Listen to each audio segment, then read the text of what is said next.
Well, kind of a undercooked video again, kind of a draft video, kind of a response to Dario's video, but the whole subject, Zach, all this, what it is to be human, where we're going, how do we get there, kind of important questions. Unfortunately, we don't have any power to make these decisions, not in some coherent way. We don't get to just say, yes, I'll vote for this road, and then everybody totals up the votes and we go on some road. It's all kind of ambiguous, uncontrollable. It's a lot of chaos and apparent chaos. I guess there's no such thing as real chaos, but from our perceptual limited perspective, it appears like chaos. So anyway, defining what we are, that's the simple one, and it seems that we can't even do that one. We can't even accomplish that. We're just animals. We're just a creation of nature's, and most of nature's creations, if you look at them, they're just little feeding machines. That's all. They just live to feed and reproduce, and that's the whole game. There's no other accomplishment in there. And when you look at human psychology, what is it that we're after? Because we've kind of expanded the mission a little bit because of this complex psychology. So we have indirect needs that will lead to our survival per se. One would think, usually. But we need these weird things like success, whatever that is, belonging, friendships, association. We have to feel good about ourselves. We need to do that. We need to justify our existence by our own definition, at least. And it's just kind of a complex psychology. And then when you just look at the need part of it, it is this accomplishment thing, and we're always chasing accomplishment where sometimes the chase is the game. It's not even so much getting, is that we thrive on the battle, the chase, the getting, and that's such a trap for us psychologically. And so when we look at different people, they're obviously after different things, specific things, but the general thing they're after is this notion of success or accomplishment, pride. It comes down to, these are things that make us happy. So you could call that joy or whatever, but it's it's more complex than it's, because of our psychology, and it's all psychology, and it's just so disappointing that no one's really talking about that it's just psychology. There's not a better or a lesser psychology. There are ways of evaluating a life and saying one is more efficient or more productive than another one in terms of its impact on the world around it. How much of an asset you are to the other human beings that live here. So by that standard, there are certainly people who are more efficient at being human.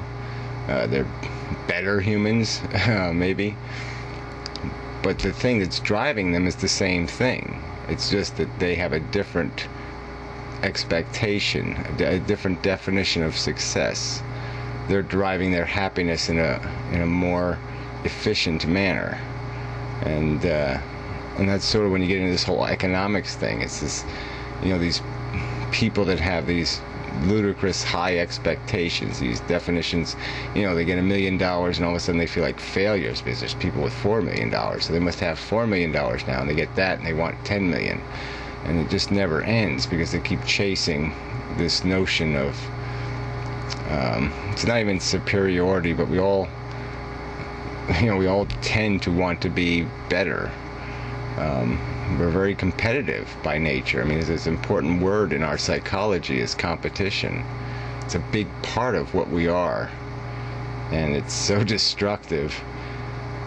but we're not having, like I said, that's not part of this conversation. We're not scrutinizing the human race based on this psychology. We're just assuming that all psychologies are justified and meaningful and worth preserving. And Zach is saying things. There's not one way to live right, or to live efficiently. And I would say, well, certainly, people can have long hair and people can have short hair, but there's not, you can't get into too much diversity before you get away from the plan, because there is an optimal efficiency, and so the more diversity you throw into any of these systems, human systems, with these conflicts in our personalities, the more divisive that is, and the more friction is going to be created. And friction's a bad thing.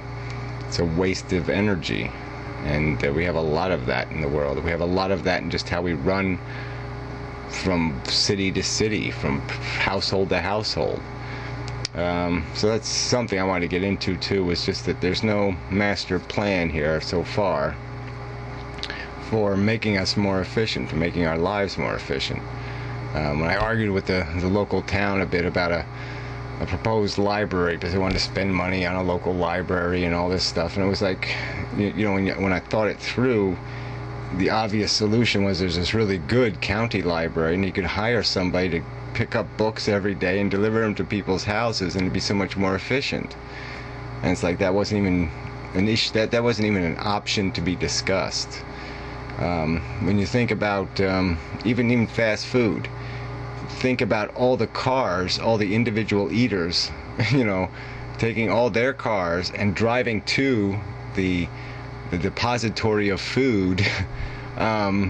The gross inefficiency of that, when it would be so much more efficient to have one truck drive from the food depository and deliver the food to household, because then you're talking about the addition of little segments of extra driving to satisfy two people would take, one half the amount of fuel. So to satisfy three would be, 3/4 less. And I mean, the numbers get exponential with the more people you satisfy. And it's just this whole idea of distributing the things that we need, feeding our needs in a more efficient way. And this same argument can be made about how people work. I mean, by not, if there's so many jobs that people don't have to be there to do. They can be done, what's the word? Remotely. And so there's all these unnecessary trips where you take all these people and bring them to a central location when most of them don't have to be there. So you have all these wasted trips, but there's no initiative, there's no plans, there's not even a discussion about trying to create incentives or mechanisms in the economy to make that happen. And it's not even on the to be discussed board. And so we're just such a long way from fixing anything. Because the agendas are so fucked up, and so narrow and silly. It's pretty depressing when you think about it, because there's no evidence that our societies, are the people that live in them, are at all ready to deal with the realities of life, okay, and the realities of the system they become dependent upon having to change because it's broken, because it's not going to work, it's not sustainable. And you don't have to go, there's some people just, this whole earth-friendly thing, or like we have some obligation to, satisfy some natural mission. They sort of go a little too far. I mean, we don't have to respect any natural way, because nature's insane, nature's crazy. So we should take advantage of every efficiency of progressive and technological ways of doing things. We certainly shouldn't pollute, and I mean, it's pretty obvious you don't shit in your own drinking water. I mean, we should avoid doing that. But beyond that, we don't have to have any respect for the nature's way. Nature's way is tornadoes and hurricanes and tyrannosauruses. Nature is not bright or intelligent or it is of no use to us as an example of the right way to live, because the very nature of what we're made out of is just such bullshit. This whole creation of need that must be satisfied, and that causes, I mean, it's this need that causes all this reckless behavior, because all we see is the need for our satisfaction, and we just don't have the patience to extend the effort it takes to gain that in an efficient way. It's way too much work, and so we're always going to be vulnerable to grabbing what's easy. The easy answers are always going to be so much more seductive than ones that require, planning, investment, risk, I mean, all that shit. So nobody wants to have that conversation, and all the change has to be this little stupid change that's not going to make any big differences. So anyway, it's just